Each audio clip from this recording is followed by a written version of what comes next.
আমাদের বসিরহাটের যেটা সবথেকে বড় প্রবলেম সেটা হচ্ছে ফ্লাইওভার। আমরা দেখছি অ্যাম্বুলেন্সগুলো পেশেন্ট নিয়ে রাস্তায় দাঁড়িয়ে যাচ্ছে, পেশেন্ট গাড়িতেই ডেড হয়ে যাচ্ছে, হসপিটালে পৌঁছাতে পারছে না, এত জ্যাম।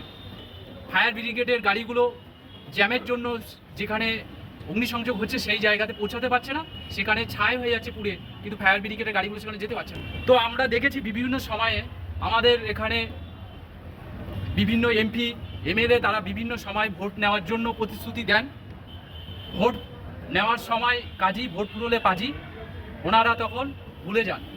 বসিরহাটবাসীর এখন বর্তমানে দেওয়ালে পিঠ থেকে গেছে, একটু বৃষ্টি হলেই বসিরহাট জলের তলায় চলে যাচ্ছে, কোনো ড্রেনেজ কোনো ব্যবস্থা নেই। তো সেই সব বিষয়ে আমাদের ফ্লাইওভার, ডিপ ড্রেনেজ ব্যবস্থা করতে হবে এবং আমাদের ভ্যাবলা স্টেশনে ডবল লাইন, ডবল প্ল্যাটফর্ম এটা করতে হবে।